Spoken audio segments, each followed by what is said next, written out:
नमस्कार। आप देख रहे हैं between the line by Sunil. आज का हमारा टॉपिक है, क्या खामेनेई की मौत के बाद ईरान समाप्त हो जाएगा।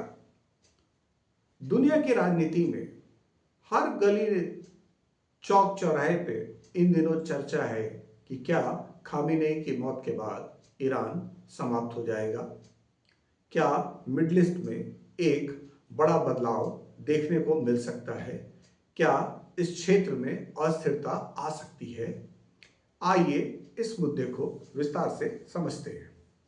दरअसल दरअसल अली खामेनेई पिछले कई दशकों से ईरान के सबसे ताकतवर नेता हैं।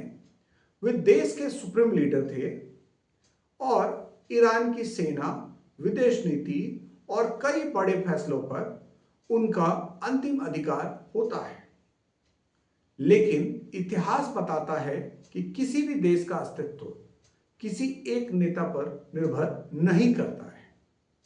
ईरान की मौजूदा व्यवस्था 1979 की इस्लामिक क्रांति के बाद बनी थी, जब रूहुल्लाह खोमैनी ने इस्लामिक रिपब्लिकन की स्थापना की थी। उसी समय ईरान में एक ऐसा राजनीतिक ढांचा बनाया गया जिसे सुप्रीम लीडर की नियुक्ति का अधिकार दिया गया। अगर खामेनेई की मौत होती है तो वे पद पे नहीं रहते हैं तो ईरान की सत्ता खाली नहीं रह जाएगी। देश का संविधान साफ कहता है कि सुप्रीम लीडर का चुनाव एक विशेष संस्था करती है, जहां देश के वरिष्ठ धार्मिक एवं राजनीतिक नेताओं से मिलकर बनी होती है। वही तय करती है कि अगला सुप्रीम लीडर कौन होगा। इसका मतलब साफ है कि ईरान का सिस्टम पहले से ही ऐसी स्थिति के लिए तैयार है। लेकिन सवाल यह भी है कि खामेनेई के बाद ईरान में हालात कैसे होंगे। विशेषज्ञों का मानना है कि खामेनेई के बाद ईरान में सत्ता को लेकर अंदरूनी संघर्ष हो सकता है। अगर अलग अलग गुटों के बीच ताकत की लड़ाई देखी जा सकती है। कुछ लोग चाहते हैं कि ईरान की नीतियां थोड़ी नरम हो, जबकि कुछ गुट सख्त रुख अपनाए हुए हैं और वही बनाए रखना चाहते हैं। दूसरी तरफ ईरान की जनता भी लंबे समय से कई मुद्दों को लेकर आवाज उठाती रही है, चाहे वह आर्थिक समस्याएं हो, प्रतिबंध हो या सामाजिक स्वतंत्रता के सवाल। ऐसे में नेतृत्व बदलने के बाद देश के अंदर राजनीतिक माहौल गर्म हो सकता है।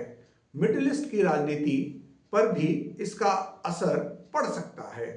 ईरान इस क्षेत्र की एक बड़ी ताकत है और कई देशों के साथ उसके रिश्ते जटिल हैं।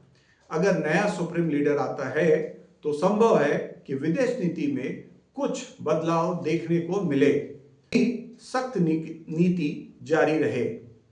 हालांकि यह भी समझना जरूरी है कि ईरान के पास एक मजबूत राज्य व्यवस्था है। उसकी सेना, सरकार, संसद और प्रशासनिक ढांचा काम करता रहेगा। इसलिए यह कहना कि खामेनेई के बाद ईरान खत्म हो जाएगा पूरी तरह गलत है। इतिहास गवाह है कि कई देशों में बड़े नेताओं की मौत या सत्ता परिवर्तन हुआ, लेकिन देश खत्म नहीं हुआ, बल्कि कई बार ऐसे बदलाव नए दौर की शुरुआत को जन्म देता है। अब सबसे बड़ा सवाल यही है, क्या खामेनेई के बाद ईरान पहले जैसा रहेगा या वहां एक राजनीतिक अध्याय शुरू होगा।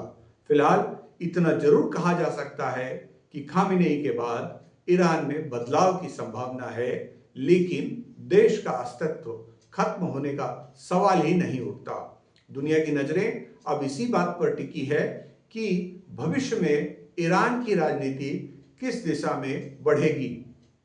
अगर आपको यह वीडियो पसंद आया हो तो चैनल को सब्सक्राइब करें, वीडियो को लाइक करें और अपनी राय कमेंट में जरूर बताएं। धन्यवाद।